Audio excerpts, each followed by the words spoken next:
ഒരു പഴയ ഹോജ ഫലിത് ഓർമ്മ വരുന്നുണ്ട്. ഹോജ ഒരു കപ്പിത്താൻ്റെ പോസ്റ്റിലേക്ക്, ക്യാപ്റ്റൻ ഓഫ് എ വെസലിൻ്റെ പോസ്റ്റിന് വേണ്ടിയിട്ട് അപ്ലൈ ചെയ്തു. ഇദ്ദേഹം ഇന്നേ വരെ ഒരിക്കലും ഒരു ഷിപ്പ് ഓടിച്ചിട്ടുള്ള ആളല്ല. അപ്പോൾ ഒരു ക്യാപ്റ്റൻ ആവാൻ യോഗ്യനുമല്ല.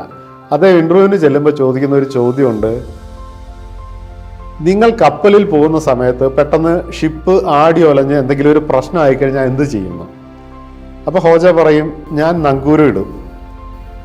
അപ്പം ഇൻ്റർവ്യൂ നടത്തുന്നവർ സമ്മതിച്ചു, ശരി, നല്ല കാര്യം.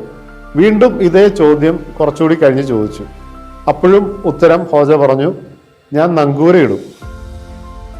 ഇതേ ചോദ്യം വീണ്ടും പലതവണ ചോദിച്ചു. ഇതേ ഉത്തരം വീണ്ടും പലതവണ ഹോജ കൊടുത്തുകൊണ്ടിരുന്നു. അവസാനം ഇൻ്റർവ്യൂ ചെയ്യുന്നവരുടെ ക്ഷമ കെട്ടു. അവർ ചോദിച്ചു, ഇതിനും മാത്രം നങ്കൂരം നിങ്ങൾക്ക് എവിടുന്നാ കിട്ടുന്നതെന്ന് ചോദിച്ചു.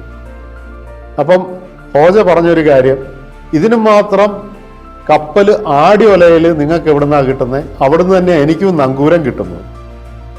അപ്പം ഇത് പറഞ്ഞു വന്നത് എന്താണെന്ന് വെച്ച് കഴിഞ്ഞാൽ, ഇമാജിനേഷനിലാണ് പല പ്രോബ്ലവും കിടക്കുന്നത്.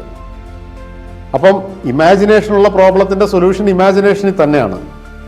ഇതിവിടെ ഞാൻ പറയാൻ കാര്യം, എക്സ്പോർട്ട് ഇമ്പോർട്ട് ചെയ്യുന്ന ആളുകൾ അല്ലെ ബിസിനസ് ചെയ്യുന്ന ആളുകൾക്ക് ഒത്തിരി പ്രശ്നങ്ങൾ അവരുടെ ഇമാജിനേഷനിൽ വന്നിട്ടുണ്ട്. അതായത് ഞാൻ എന്ത് ചെയ്യുമ്പം അങ്ങനെ സംഭവിച്ചാൽ എന്ത് ചെയ്യും, ഇങ്ങനെ സംഭവിച്ചാൽ എന്ത് ചെയ്യും.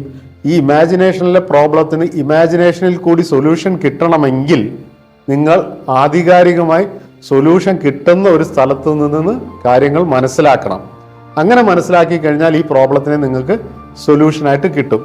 അതിനൊരു നല്ല വഴി എന്ന് പറയുന്നത് ഒരു ആധികാരികമായി ഇത് പറഞ്ഞു തരാൻ പറ്റുന്ന ഒരാളിൽ നിന്ന് മനസ്സിലാക്കുക, അല്ലെങ്കിൽ ആധികാരികമായി ഇത് പ്രവർത്തിക്കുന്ന ഒരു മേഖലയിൽ പ്രവർത്തിക്കുക എന്നുള്ളതാണ്.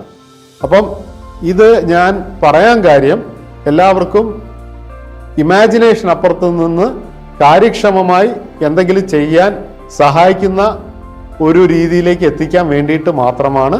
എല്ലാവർക്കും നന്ദി.